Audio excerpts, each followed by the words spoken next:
no ar com o podcast Desobediência Sonora, edição 148, com a entrevista da banda Agrotóxico, gravada no dia 1º de maio de 2018, na Rádio Antena Zero, no centro da cidade de São Paulo. Todas as quintas vão ao ar os programas de Desobediência Sonora, às 18 horas na Rádio Antena Zero, com novas entrevistas, e das 22 à meia-noite na Rádio Comunitária Cantareira, com seleção musical e nosso arquivo de podcast. Mais sobre o nosso trabalho no desobedienciasonora.mineral.org.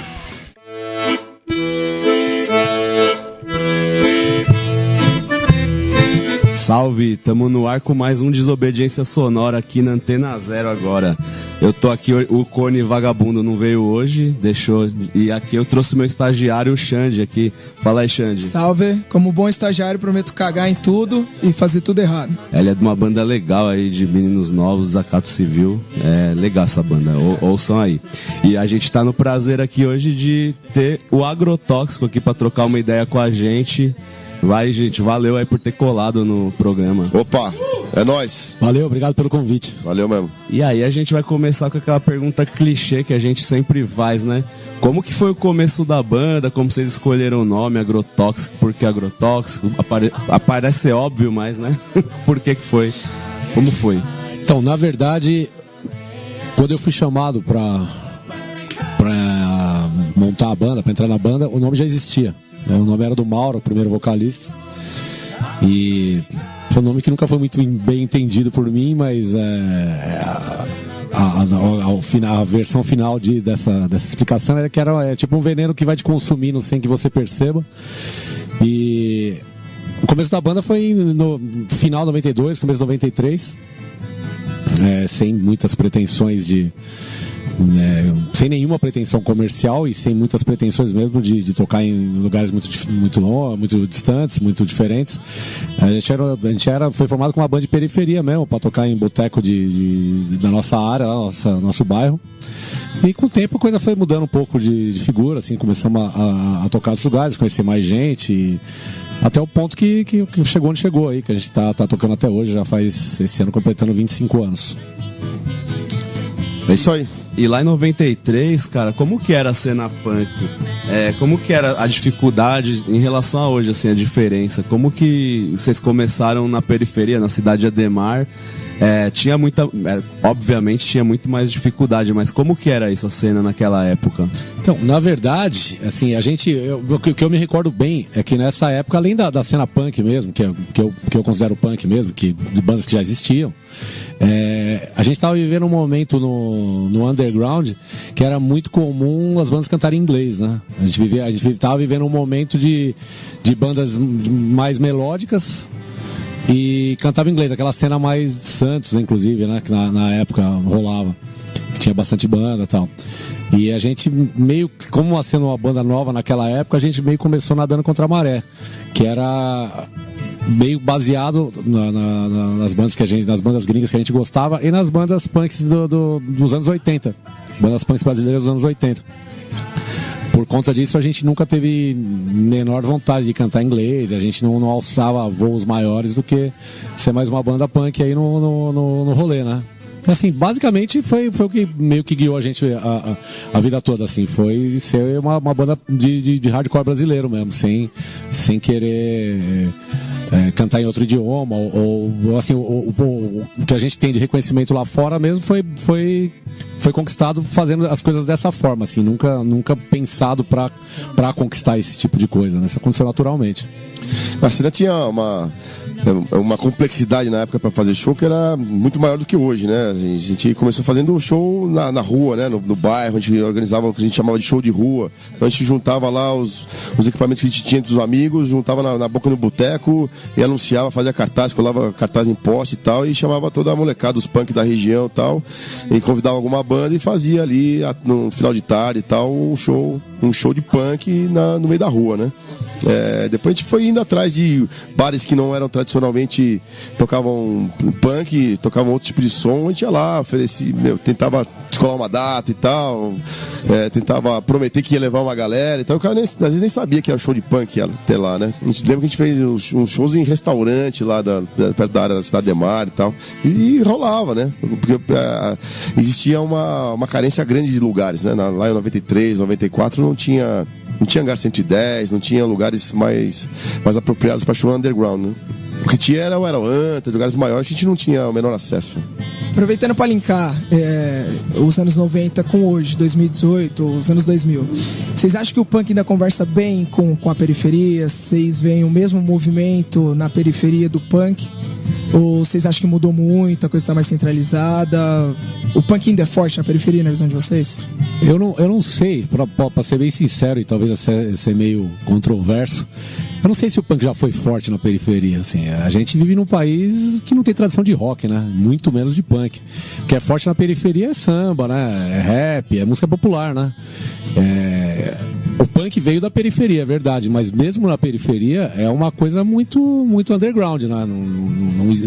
As pequenas cenas que existiram na Zona Norte de São Paulo, talvez onde o punk tenha começado no Brasil, sempre foi coisa pra meia dúzia, né? Que assim, dentro do nosso universo, assim, parece que foi grande, mas dentro do universo da cidade que é em São Paulo, de 22 milhões de pessoas, é praticamente nada. Mas assim, eu acho que o punk sempre conversou com esse tipo de moleque que não encontra... não encontra iguais, né? Onde ele estuda, onde ele trabalha, no dia a dia, né? Uma pessoa que se sente excluída da sociedade, então ele sempre acaba buscando esses movimentos culturais alternativos, seja o rap, seja o punk. E é com esse tipo de pessoa que a gente costuma, que eu acho que o punk conversa no começo, né? Mas assim, sempre teve essa limitação da gente viver num país sem tradição nesse estilo, né? Nem mesmo a tradição de rock a gente tem. Mas eu acho que ainda esse é o desafio que a música alternativa e que o punk tem de conversar mais com a sociedade, né? Sem dúvida nenhuma. A gente acho que é muito distante da sociedade do cidadão comum, assim, de entender a questão da consciência política, do engajamento das causas, das lutas que estão por trás das músicas, do visual e tudo mais. É algo que realmente conversa muito pouco com a sociedade comum, né? E que seria algo que seria importante o punk conseguir transcender essas barreiras, né? Se a gente conseguisse conversar mais com o tiozinho da esquina, conseguisse fazer entender que não precisa necessariamente gostar da música, mas do movimento, tudo que aquele está engajado, seria bastante importante. Com relação à juventude, né, molecada, eu acho que a conscientização política piorou bastante se deteriorou nas últimas décadas. Acho que a molecada hoje está cada vez menos engajada em política, em questões das liberdades sociais, das questões sociais, das liberdades de expressão e porque talvez a gente tenha herdado um momento pós-ditadura que isso estava mais latente na nossa sociedade, né? Embora hoje o Brasil viva momentos tristes de retrocesso bastante lamentável, isso ainda acho que a molecada ainda não está muito ligada nessas questões, né? Infelizmente. Vocês têm 25 anos de banda já, né? 27 de idade, cara. 20. A gente percebe aqui. E aí a gente vai ouvindo a discografia de vocês e vai percebendo a evolução das letras e tudo mais. Temáticas mais pontuais, falando das questões da periferia, até chegar em letras bem politizadas, tipo, atacando o neoliberalismo e tudo mais. Vocês se nota uma formação aí política. Vocês acham que o punk ainda forma politicamente as pessoas? Não só o punk, a arte em si, o rap e tudo mais, tem formado bastante gente? Ou não, a música simplesmente é um reflexo do que está acontecendo? Eu acho, vou falar por experiência própria, que eu não diria que forma, mas eu diria que influencia, que indica caminhos, né? Na minha vida influenciou, assim. A minha formação, assim, vamos dizer, de instrução não tem muito a ver com punk, mas o que me fez começar a me interessar por certas questões, por exemplo, o anarquismo, o vegetarianismo, antifascismo, sem dúvida foi o punk. Eu acho que ainda influencia, assim, muita gente, mas precisaria influenciar muito mais, como o Jefferson falou. A gente ainda é deficitário em conversar com pessoas comuns fora do punk, né? A questão da homofobia, a questão enfim, de todas as questões dos preconceitos e tudo mais, tá muito dentro da nossa sociedade, né? E a gente, pra gente se libertar disso, a música é um caminho que, sem dúvida, colabora, né? Quando uma molecada tem digamos, um artista que ele gosta, que fala sobre essas questões, que aborda essas questões, sem dúvida acaba abrindo os olhos para aquele moleque que gosta lá daquele cara, né? E no punk é a mesma coisa, né? Agora, com relação à nossa discografia, né? Voltando um pouco à pergunta original, assim, a gente, sem dúvida, a gente foi evoluindo parte da nossa formação mesmo e da nossa vivência nos últimos 25 anos como banda, né? O primeiro disco, ele é totalmente pautado na nossa realidade ali da Cidade Ademar, dos tiroteios que aconteciam nos botecos, nas brigas nas favelas, nas tretas de rua, naquela violência toda que tinha na Cidade Ademar, que ainda tem, né? Então a letra parece mais uma banda de rap do que uma banda de punk, né? A gente até falava que a gente era uma banda de punk com letra de rap. Porque a gente transitava naquela realidade ali, né? Jogando bola nos campinhos, com uma cara da favela, frequentando os botecos à noite e tal. E saía tiro mesmo, e nego morria, e tinha problema com droga pra cacete, tinha negócio do tráfico, tinha polícia violenta pra caramba, tinha uma série dessas questões que estão presentes no primeiro disco. A partir do segundo disco, a gente compôs aquelas músicas quando a gente era na transição de adolescente para a vida adulta, né? Quando a gente começou então a ir para a Europa, se engajar com outras questões, a gente começou a incluir mais literatura no nosso cotidiano, a gente começou então a abordar outros temas nas letras, né? Bom, então agora para ilustrar o primeiro disco, a gente vai ouvir Caos 1998.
Estamos aí de volta com Desobediência Sonora aqui na Antena Zero. Hoje a gente tá aqui com o Agrotóxico, tô aqui com o meu estagiário Xande. E aí a gente ouviu agora Caos 1998. E aí, voltando, perguntar aqui uma coisa, vocês são uma banda consolidada aqui na cena nacional já, são bastante conhecidos pra quem escuta punk e hardcore. E dessa forma, quais foram as influências de vocês antes de vocês começarem, ou quando vocês estavam começando? E que bandas vocês escutavam, o que vocês liam e tudo mais? Bom, a gente sempre se baseou, né, como o Marcos falou, no punk dos anos 80, né? A gente sempre escutava Olho Seco, Ratos de Porão, Fogo Cruzado, todas aquelas coletâneas do Sub, e depois as bandas que surgindo da segunda geração, Lobotomia, Armagedon, todas essas Psicopossessor, e a gente sempre foi baseado, e quando a gente fez a banda, a gente queria ser uma dessas bandas, né? Representar essa cena aí, né? A gente nunca teve muito conectado com outro tipo de hardcore e tal.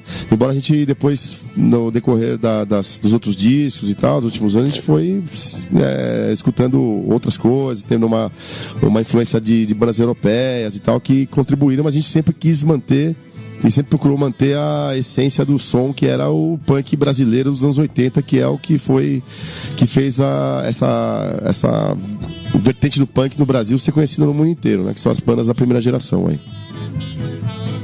Pô, da hora. Vocês estão aí nessa correria desde os anos 90, então vocês passaram por várias gerações, vários momentos diferentes, né? Conforme vai mudando, vai passando os anos, o movimento punk, o movimento político, ele muda, né? Ele vai mudando as características e tudo mais. Dentro disso, tocaram em vários estados também, ou vários países também.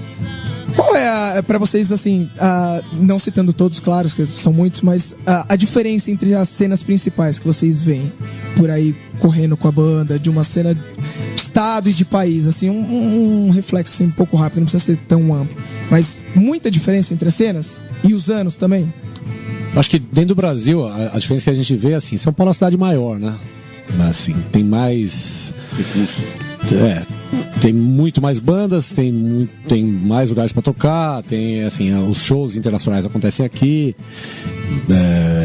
os principais. Então tem essa diferença, assim, mas é que eu acho que é uma diferença que reflete em várias faces, assim, não é só não seria só no punk, por exemplo. De uma forma geral, você morar numa megalópole, ela tem diferença para outras cidades do mesmo país. A coisa com as cenas lá de fora, assim, já meio que, assim, o espírito talvez seja o mesmo, assim, mas tem, assim, os caras vivem uma facilidade muito diferente da nossa, né? Assim, lá tudo começa com mais facilidade. A molecada de 16 anos monta bandas e tem instrumentos bons pra tocar, tem lugares pra tocar, tem apoio, assim. Com 18 anos o moleque já tem uma van que ele já carrega a banda pra outros estados, até pra outros países, né? Que lá é tudo menor. Então, assim, nesse quesito é muito diferente, né? Lá tem muito lugar para tocar, tem centros sociais, são geridos por... Não, aqui, assim, se a gente pegar os centros culturais aqui, são basicamente mais do mesmo, né? Dificilmente se alguma coisa sai fora da curva, né? Mas é sempre voltado para o mesmo tipo de música, para as mesmas pessoas, gerido pelas mesmas pessoas. E lá você percebe que esse tipo de coisa tá na mão dessa molecada do punk, assim, é muito legal, assim. Você vai lá na Alemanha, você tem um lugar que lembra um Sesc, por exemplo, e você vai ver o cara que tá ali tomando conta do negócio, é um moleque de 22 anos, assim, um punk de 22 anos, né? Então, assim, nesse ponto, assim, a gente tá muito diferente mesmo. Mas, assim, no fundo, talvez o espírito punk do faça você mesmo, que seja a coisa mais importante, na minha opinião, no punk, é um negócio mundial, né? É um negócio que guia a cena punk no mundo inteiro, né? Seja na Ásia, seja nos Estados Unidos, no Brasil, na Europa. Então, nesse ponto, as coisas encontram uma similaridade, né?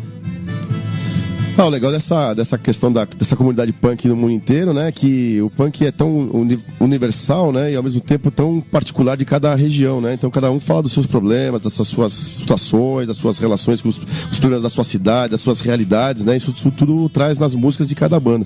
E o legal é que o punk no geral, diferente de muitos outros estilos musicais mais universalizados, é que a língua local prevaleceu nas músicas, né? Então as bandas italianas, boa parte das bandas cantam italiano, o alemão igual, o argentino canta espanhol e a gente canta em português e todo mundo acaba se entendendo, né? Então acho que isso é bem legal. Se você pegar a cena metal, todo mundo canta inglês, né? Desde lá da Patagônia até a Suécia, todo mundo tá cantando inglês, e no punk não é assim, né? Todo mundo canta na sua língua natal, o que facilita a aproximação da música com a realidade de cada cena, né? Então isso é bem legal. Nos programas que a gente tem entrevistado as bandas, a gente tá sempre perguntando sobre a cena aqui do Brasil, como é que tá, né? Porque você vê pelas redes sociais aí muito debate sobre o que é o punk, o que acontece, como que tá, o que mudou, se tá ruim, se tá pior, se tá... Enfim, cada um tem uma opinião. E a opinião de vocês, como que tá a cena punk no Brasil hoje? Vocês acham que ela deu uma piorada, se ela melhorou? Muita gente diz que ela tá fragmentada, outras pessoas dizem que ela tá mais fraca, outras mais forte, enfim. Qual que é a opinião de vocês? Eu acho que cara, tá como sempre foi, assim, tá vivendo o seu momento político atual, a questão da nova geração que tá seguindo. Eu acho que talvez o punk esteja envelhecendo um pouco, né? Acho que teve uma renovação maior nas décadas anteriores, mas no fundo tem muitas bandas surgindo, os lugares para tocar estão aparecendo, tem uma cena forte, a gente se comunica bem com as outras cenas de outros países. A gente tem bandas que representam muito bem aqui as nossas realidades, não só em termos políticos, mas também em termos de música, né? Que também é uma questão importante, né? As bandas no final precisam ser boas, precisam ser legais, precisam tocar bem, precisa ter uma sonoridade que agrade, não é só a letra que precisa ser boa, né? Então eu acho que a gente consegue reunir tudo isso ainda hoje, né? Mesmo com dificuldades que sempre existiram, né? Como o Marcos falou, aqui não é uma cidade, não é um mundo do rock, não é um país do rock, né? Então a gente sempre tem preferências de outros estilos para antes que venha antes do rock e antes do punk e muito mais, né? Eu acho que assim, eu concordo. Basicamente o punk nunca será, e talvez nunca devesse ser mesmo, uma coisa de massas, né? A gente é uma cena cultural underground, e acho que assim tem que ser. Nesse exato momento, eu acho que a gente tá vivendo uma fase meio difícil. As casas você vê, o Hangar 110 fechou, por exemplo. As poucas casas que a gente tem aí que se dedicam que se dedicava só ao punk rock, teve que fechar as portas por falta de público, né? O Inferno, né? Que também tocava muito coisa, que também dava abrir espaço, embora não fosse só desse estilo. Mas isso eu acho que também é um reflexo do momento que a gente vive da música brasileira, que o rock virou uma coisa, quase que o rock de uma forma geral, uma coisa alternativa, né? Se você for pegar, assim, das 100 músicas mais tocadas no Brasil, e é fácil de descobrir isso, tem um ou dois que mal ou menos você pode chamar de rock, né? E olha lá, né, meu? Nem sei se é rock direito, né? 98% do que toca no Brasil hoje é sertanejo, é funk, é pop, aquele pop vagabundo ainda. Então, assim, no punk, como expressão musical também, que obviamente é uma das coisas mais importantes dentro disso, sofre essas consequências, né? Tem menos gente ouvindo rock, tem menos gente ouvindo punk rock, tem menos gente participando da cena do punk rock. E isso gera esse tipo de problema, que é assim, menos lugares para tocar, menos bandas novas aparecendo. Mas assim, o punk sempre existiu e sempre passou desde que existe, sempre passou por esses momentos de baixas, né? Então, assim, é coisa que daqui a um tempo vai se reverter também, não tenho muita dúvida. Dizem que o rock tá morrendo, etc. Pra mim isso é besteira, assim. O blues nunca morreu, né? O rock nunca vai morrer. Pode ser que não seja mais o estilo principal no mundo, mas nunca vai deixar de existir, né? E o punk muito menos. Agora vamos ouvir mais uma música aqui do Agrotóxico. Vamos ouvir África agora.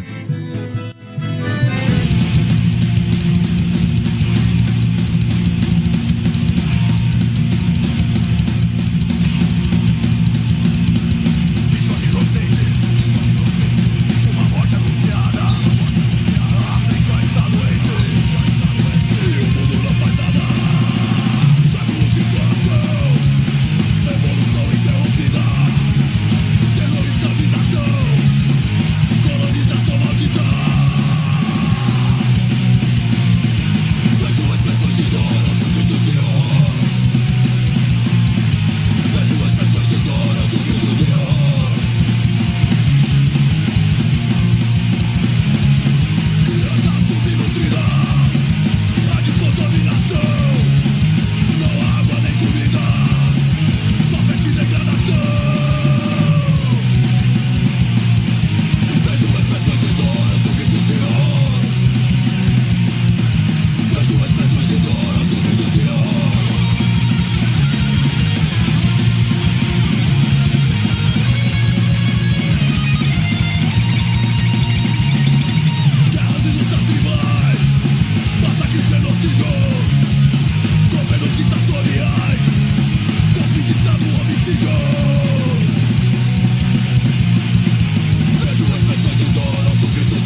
Você está ouvindo? La lucha contra el fascismo es la lucha por la libertad, contra el racismo, el sexismo, el capital y toda autoridad. Desobediência sonora.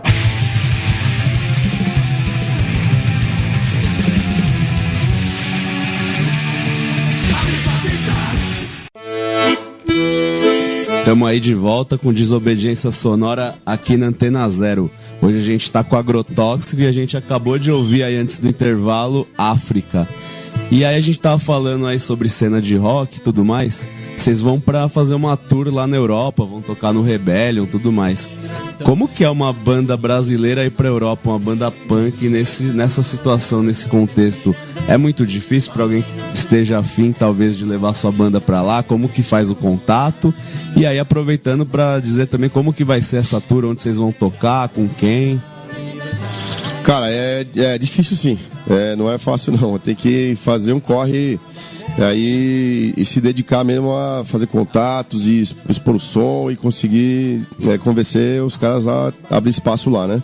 Bandas do mundo inteiro tocam na Europa e então você tem que realmente batalhar o espaço, mas é possível, né? As bandas têm que se jogar, tem que realmente acreditar no som e ir atrás. A gente já fez várias, a gente tá há 25 anos tocando.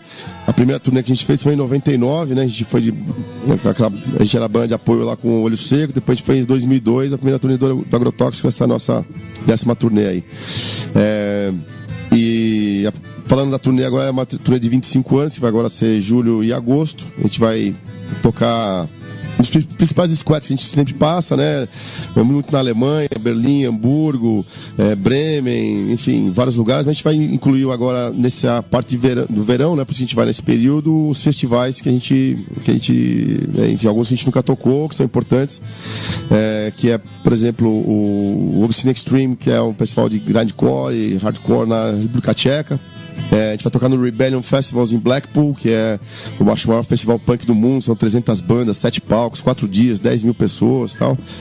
A gente toca no Yepper Festival, que é dedicado a hardcore na Bélgica. Então a gente está bastante assim, com uma expectativa bastante bacana aí para essa turnê, que acho que vai ser a maior que a gente já fez aí. Alguma particularidade entre os países que vocês passam, que vocês já tocaram, que vão tocar? Que vai tocar não dá pra saber muito bem, né? E por quê? Se tiver. Mais semelhanças do que diferenças, assim.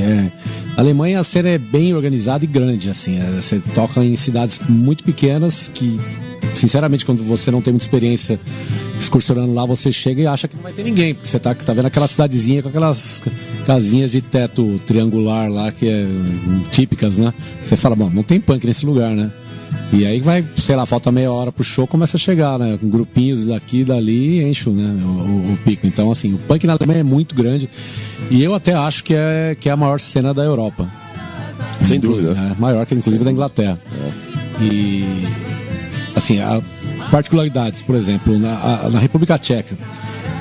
Por alguma razão lá os caras gostam da gente, cara. A gente sempre toca em Praga, é sempre show lotado. E assim, você percebe uma certa carência de shows similar à do Brasil. E na Alemanha, todas as bandas que tocam na Europa tocam na Alemanha. Todas as bandas do mundo tocam na Alemanha, na verdade. As bandas americanas vão pra lá. Então, assim, não tem essa coisa de banda X que você sempre quis ver, que nunca foi pro seu país, que nem a gente tá acostumado aqui. Lá todas as bandas do mundo tocam, né? Sempre tocaram, né? Desde os anos 80, o Bad Brains tocava na Alemanha, por exemplo. Então, assim, esses países leste europeu, eles têm essa similaridade com o Brasil, por exemplo, que é a coisa de uma certa carência. Eles estão na Europa, mas nem todas as bandas vão pra lá. Então, quando algumas bandas, assim, excursionam por lá, você percebe que os caras se empolgam, assim. A gente sempre toca lá, tá sempre lotado, assim, e é um pouco violento, assim, o show inteiro todo mundo... Ficava muito louco, uma puta loucura, assim, uma loucura. Verdade, né? Chega a ser meio surreal até. Então, tem essas coisas, assim. Você vai mais pro sul da Europa, Portugal, Itália, Espanha, já é um pouco diferente. Tem a coisa que é parecida com a gente, porque a gente é mais parecido como ser humano mesmo, né? A gente é latino e assim, a gente percebe nitidamente essa característica quando você vai para esses países, que você é mais parecido com as pessoas de lá. As cenas não são tão grandes quanto nesses outros lugares, assim, como na Alemanha, por exemplo. Mas assim, você sente essa diferença, que eu acho que tem mais a ver com o fato de um país receber mais bandas do que outros, né? Então tem esse lance. E a cena da Alemanha, que é uma particularidade, ela é muito politizada, né? É uma cena onde certas condutas assim não são admitidas nem de brincadeira, né? Alguns outros países isso é um pouco menor, tal. Então, assim, essa questão é um pouco menos importante. Então tem todos esses detalhezinhos que você vai aprendendo, você vai percebendo conforme você vai indo pra lá com certa frequência, né? Pra essa turnê, a diferença é que a gente vai tocar mais vezes na Inglaterra, que a gente tocou uma vez só, fez um show só em Londres, né? Um lugar difícil pra entrar, pra sair e tal. E a gente vai fazer aí várias datas, né? Então a gente deve tocar em Manchester, em Birmingham, em Bristol, em Blackpool, em Londres, né? Então que pra gente vai ser uma experiência bacana aí, que a gente também nunca fez tantas datas na Inglaterra, né? Um negócio legal também, só pra pegar esse gancho, é que esse lance da Inglaterra é uma coisa meio de desbravar mesmo, porque não é comum pra banda brasileira tocar na Inglaterra, né? Até por esse problema também de vistos e etc. É uma cena meio fechada pra bandas sul-americanas, assim, principalmente brasileiras, com certeza. E assim, do mesmo jeito que a gente tocou na Alemanha pra caramba, assim, e hoje é bem cômodo pra gente tocar lá, a gente pensou nisso aí, sei lá, começar a também desbravar um pouco a Inglaterra, assim, de repente até abrir espaço, abrir o nome do punk brasileiro, fazer o nome do punk brasileiro crescer na Inglaterra, ter mais, as bandas se interessarem mais em ir e o público inglês se interessar mais em assistir também, né? Então essa vez a gente vai ver o que aconteceu. A gente já tocou uma vez em Londres, foi bem legal, mas tem a expectativa que essa vez ainda vai ser ainda melhor, né? Vamos ouvir mais uma música então aí. Neoliberalismo, Ataque Frontal, do disco novo 20.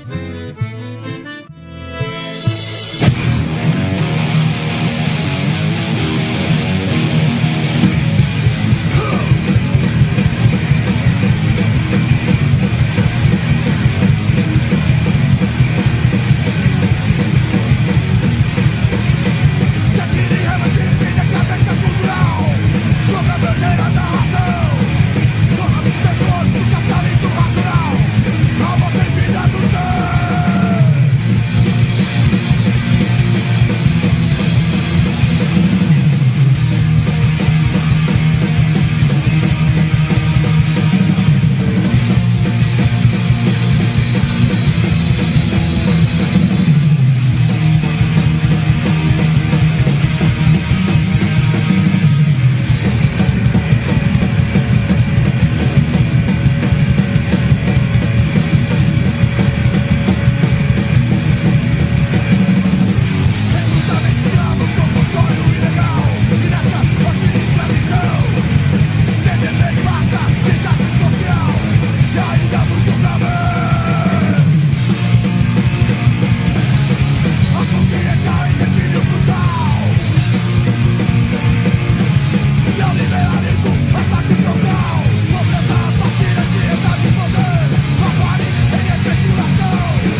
Tamo aí de volta com Desobediência Sonora. Hoje a gente tá aqui com o Agrotóxico e acabamos de ouvir o Neoliberalismo Ataque Frontal.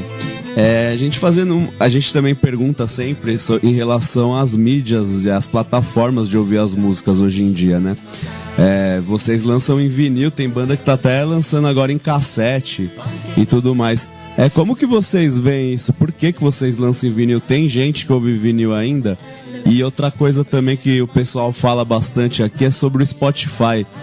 Muita gente acha que é um problema, que limita bastante o que você escuta, que você só escuta o que tá lá, você não vai mais procurar em blog, no SoulSeek, etc. Vocês acham isso um problema também? Bom, sobre o vinil, tem muita gente que escuta vinil. Bom, eu mesmo sou um dos que ainda mantenho a minha coleção aí crescendo. A questão do vinil, eu acho, muito mais do que a sonoridade, é a questão da relação que você tem com o álbum, né? Com a arte, né? Com as letras e com a forma que você se relaciona com o disco. Você tem que realmente parar para ouvir música, né? Diferente dos outros formatos, principalmente os de streaming, que você às vezes está rolando música, você está fazendo outra coisa e a música não é o protagonista daquele momento ali. Quando você põe um disco para ouvir, ele passa a ser o momento que você para ouvir música, né? Eu acho que é uma questão de evolução dos formatos mesmo. Eu acho que o streaming vai realmente dominar a forma como as pessoas escutam música, até pela mobilidade que as pessoas buscam hoje na vida e tal, e a música acompanha eles. O fato é que a música já não é tão importante na vida das pessoas como já foi, né? As pessoas se relacionavam com a música de uma forma bastante intensa e moldavam ali a sua personalidade, o seu pensamento, o seu jeito de ser, a sua forma política de pensar através dos discos, através das músicas, das letras dos artistas, né? E hoje já não é tão assim. As músicas passaram a ser mais um componente daquilo que as pessoas fazem, né? Então estão dirigindo, estão no ônibus, estão indo pro trabalho, estão no trabalho e a música está rolando de fundo, né? Então até mesmo nos bares que as bandas tocam, muitas vezes a banda é só ali um componente daquele ambiente, né? Mas eu acho que primeiro, a gente não pode lutar contra a tecnologia, né? A gente está num constante movimento de adaptação com as coisas que vão acontecendo. Eu lembro uma discussão muito parecida com essa anos atrás, falando de MP3. Que os discos vão acabar porque todo mundo baixa o MP3. Eu mesmo falava isso. Só que assim, a gente tem que se adaptar. E assim, o streaming veio para ficar. Toda a facilidade que tem, e as pessoas não vão abrir mão disso. Quer a gente queira, quer não. E eu acho, para falar a verdade, eu gosto do Spotify. Eu acho um negócio legal que qualquer pessoa pode ouvir bandas que, putz, você não conseguiria. Às vezes você sabia de uma existência de uma banda, você não tinha conseguido ouvir, porque ninguém tinha aquele disco, por exemplo, ou era muito difícil. Hoje em dia, a boa parte das coisas está no Spotify. Quase tudo, né? Quase tudo. E outra, o que não tá pode ser que esteja daqui a pouco também, sabe? Eu vejo bandas que não têm discos lançados e as músicas estão no Spotify. Bandas brasileiras, novas. Então, assim, não é tão difícil. Às vezes pode parecer difícil para uma banda nova, por exemplo, mas já nunca que minhas coisas vão estar no Spotify. Mas vão. Basta você correr atrás e você vai colocar. E assim, o que não anula tudo que o Gerson falou daquele contato físico que a gente tinha com os discos, né? A música agora pra molecada de nova geração é uma coisa virtual mesmo, é uma coisa que você não encosta, você não tem, né? Você ouve. A gente é do tempo que você comprava a música, você comprava um disco, levava pra casa, você tinha a música ali dentro de uma sacolinha. E aí você colocava o disco pra ouvir, você lia as letras, você engordurava a capa do disco com o dedo e aí ouvia várias vezes. Então, talvez esse formato esteja mudando, mas para as pessoas umas gerações mais antigas, saudosistas talvez, como a gente mesmo, isso ainda existe e é forte. Na Europa, assim, os discos, tudo praticamente, até de bandas grandes, tem lançado, bandas grandes e bandas pop têm lançado vinil. E porque, por exemplo, o formato CD, eu acredito que ele está mais indiscreto atualmente que o vinil. O vinil, as vendas de vinil pelo que eu sei, tem aumentado. E a produção tem aumentado nos últimos anos. Porque as pessoas têm optado entre o streaming ou o vinil, porque a posse física do CD não é tão legal, nunca foi, na verdade. Do vinil sempre foi mais legal ter um vinil que um CD. Então as pessoas estão optando, ou eu escuto online, ou eu tenho vinil. Acredito eu que esse é o raciocínio. Eu mesmo penso assim, eu nunca mais comprei um CD. É raro eu comprar um CD. Hoje eu escuto online ou eu compro vinil. Então eu acho que assim, é uma questão de adaptação a formatos, mas isso vai continuar sendo assim daqui para sempre. É que a gente viveu um momento de que a tecnologia andou mais rápido que a gente, por assim dizer, né? Mas isso aí vai sempre ser assim. Outra coisa que falam também é sobre o YouTube, que o YouTube tirou muito do romantismo que se tinha antes, porque você ouvia, sei lá, Stiff Little Fingers, você não fazia ideia de como era um show deles, como eram os integrantes e tudo mais. Hoje em dia você vai no YouTube e você vê tudo que tá acontecendo e isso tira um pouco do interesse. Vocês acham que isso acontece mesmo? Tem os dois lados, né? Acho que também democratizou bastante, né? Porque quem tava também fora do circuito aí, onde os discos chegavam, como é que não ia ouvir nunca, né? Hoje o cara tá lá, no interior do Pará, ele pode ouvir o Agrotóxico, pode ouvir o Stiff Little Fingers, pode ver como é que é o show. Porque quando é que ele ia ver um show do Stiff Little Fingers morando no interior do Pará, né? Ou no interior de outro estado? É difícil. Bom, a gente em São Paulo nunca tinha visto o Stiff Little Fingers também, né? Então, assim, eu acho mais legal hoje você poder saber onde eles estão, ver como é que tá um show atual.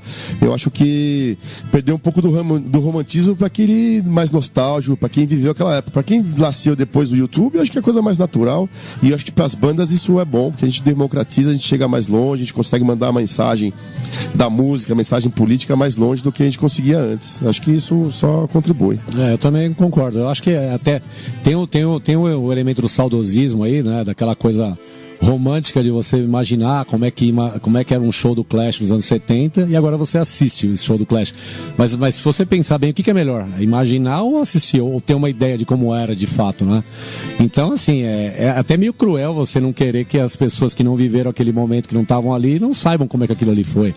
E nesse ponto, assim, eu discordo completamente. Eu acho que o YouTube é uma puta ferramenta legal para quem... A plataforma, né, melhor dizendo, legal para quem consiga, para que as pessoas consigam ver coisas que elas fisicamente nunca poderiam estar. Eu mesmo, o meu maior sonho talvez fosse ver o Clash ao vivo. Não vai acontecer, mas pelo menos eu já vi dezenas de shows dele online e, puta, eu acho demais. Eu acho que pouca gente deve ter esse pensamento de que esse romantismo acabou, assim. Eu acho que não, tá lá e quem viu pessoalmente, quem não viu não vai ver no YouTube mesmo e paciência.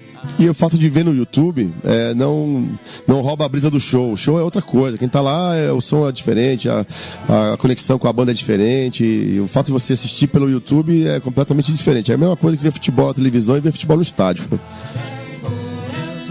Bom, então agora a gente vai ouvir mais uma música aí do Agrotóxico. Agora a gente vai ouvir Vietnã.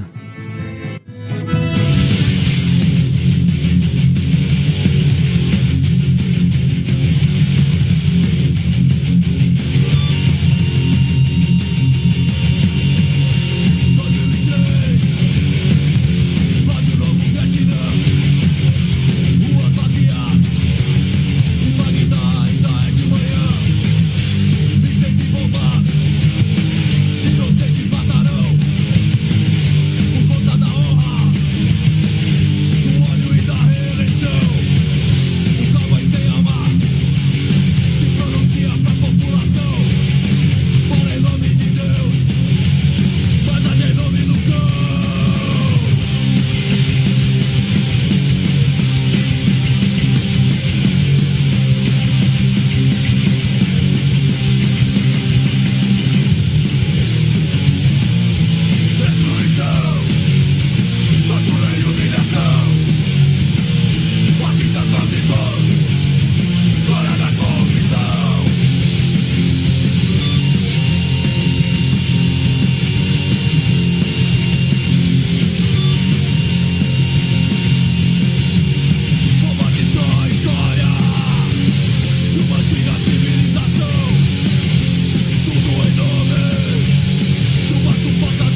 Estamos aí de volta com o Desobediência Sonora aqui na Antena Zero, hoje aqui com o Agrotóxico. E agora a gente vai perguntar, normalmente vem umas bandas aqui e fala que não ouve mais coisa nova, só ouve as bandas dos anos 70, no máximo dos 90. Vocês têm ouvido coisas novas por aí? Vocês têm alguma recomendação de bandas por aí no mundão? Pô, várias. Eu particularmente procuro bastante coisa nova aí. Compro muito disco de coisa nova. Gosto dos lançamentos das bandas antigas que lançam discos novos. Então o novo do Discharge é maravilhoso. O novo do Prong é incrível. Aí tem o Paqui da Finlândia. Tem várias bandas aí norueguesas, suecas e alemãs novas que são demais. Tem muita coisa nova surgindo aí. E eu acho que nesse sentido o Spotify, a internet ajuda muito a você descobrir essas coisas, que até você encontrar o disco para comprar e tal ia ser muito difícil. Então tem muita coisa nova que eu costumo acompanhar, assim. É só escutar o Áudio Ataque na quinta-feira às 23 horas na Antena Zero, que tem algumas lá. Já falando em coisa nova, então, o que vem novo aí do Agrotóxico para essa turnê para Europa? O que vocês estão planejando? Então, na verdade, quando a gente pensou em fazer a turnê, a primeira ideia foi lançar um disco lá fora junto com a turnê, fazer a turnê com um disco novo. Só que aí a gente se tocou que não dava pra fazer tudo, né? O Leandro tava começando a fazer esses shows no Brasil com a gente precisava ensaiar bastante com ele. A gente tinha que chegar ou seja, a gente tinha que chegar pra turnê ensaiado e pensar em fazer músicas, ensaiar músicas novas, ensaiar músicas antigas, pegar um tempo legal de estúdio, gravar e lançar isso aí, sei lá, em 6 meses, 7 meses, era meio que demais. E poderia acontecer da gente fazer também uma coisa meio nas coxas e sair com um disco aí que a gente depois não fosse achar que foi o melhor que a gente podia fazer. Então a gente meio que desistiu, falou, vamos continuar fazendo músicas, né, mas vamos ficar ensaiando o nosso set mesmo de show. E quando a gente voltar da Europa, a gente vai dar uma acelerada nisso aí. E acredito eu que no começo do ano que vem, assim, com certeza no primeiro semestre do ano que vem, a gente vai ter um disco bem legal, novo, assim. Pelas coisas que a gente já tem feito, parece que vai ser que a gente vai conseguir fazer um trampo legal.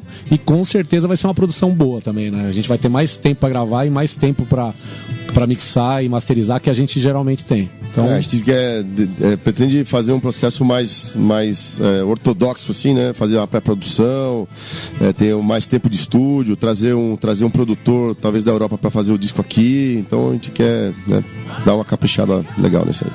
Tem bastante assunto para as letras agora, né? Com esse contexto. Nunca faltou, né? Nunca faltou, mas é que a gente tava até conversando agora há pouco, né? A gente tá revisitando problemas antigos, né?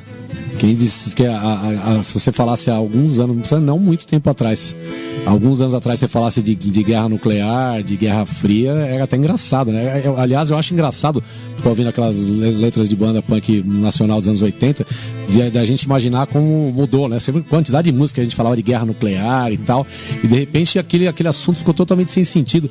E agora com essas coisas da Rússia, Coreia, essa guerra de informação, de ameaças e tal, isso aí já não parece mais uma coisa tão surreal, né?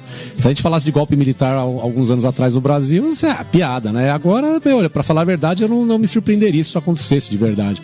Porque de tanto se falar nesse tipo de idiotice, esses movimentos fascistas que apareceram, como o MBL, por exemplo, esses movimentos vêm pra rua, essas coisas de volta de militarismo aí, essa ideia pode ser que também não seja mais tão absurda na cabeça de um general como era há 5 anos atrás. Então a gente não pode nunca... Aquela história, né? Que a cadela do fascismo está sempre no cio, né? Então assunto pra letra nunca vai acabar. E assim, a gente vive um momento perigoso no Brasil que essa coisa que alguns anos atrás era só letra mesmo, agora é uma realidade, né? Então, cada vez mais a gente tem assunto pra falar. Cara, infelizmente aqui o programa tá acabando. Podia ficar muito tempo aqui trocando ideias sobre vários assuntos, mas infelizmente só tem 1 hora de programa. A gente queria agradecer bastante aí vocês terem colado. Faz muito tempo que a gente queria entrevistar vocês, nunca tinha dado certo. E agora rolou. E aí queria deixar o espaço para vocês divulgarem, deixar link, CD, o que vocês quiserem aí. O espaço é de vocês. Legal, muito obrigado pela oportunidade aí, pelo espaço. e pra gente poder falar um pouquinho da história, falar das músicas, da nossa turnê e tal. Queria mandar um salve pro Leandro aí, que vai fazer a turnê com a gente na Europa, substituindo o Arthur. O Arthur, infelizmente, não vai poder fazer essa turnê esse ano, por questões pessoais e tal, e o Leandro do Ódio Social é quem vai substituí-lo. E enfim, e a gente... Enfim, queria agradecer também a toda a galera que sempre apoiou o Agrotóxico nesses 25 anos, que sempre colou nos shows, que apoiaram os discos, compraram merchandise e sempre deram uma força aí nos nossos movimentos, né? É isso aí. Obrigado pelo convite, é um prazer estar aqui. Quem quiser acompanhar a gente de perto aí nas redes sociais, aí, Agrotóxico HC, o Instagram ou o Facebook. E mandar um salve para todo mundo que está sempre no corre com a gente. E esperamos que um dia a gente tenha o prazer de voltar aqui novamente. Esse foi mais um programa Desobediência Sonora, agora aqui na Antena Zero. Para quem quiser escutar, o programa vai ao ar todas as quintas-feiras às 18 horas, nas quintas-feiras insanas. E quem quiser ouvir todos os programas, porque a gente era um podcast antes de vir para cá, então tem bastante programa, acessa o site desobediênciasonora.milharal.org, ou agora para escutar também os programas antigos da rádio aqui, tem no Mixcloud, é só procurar Desobediência Sonora ou Antena Zero. Valeu!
Você ouviu pela Antena Zero Desobediência Sonora, produzido e apresentado por Felipe Suna e Fernando Konesuki.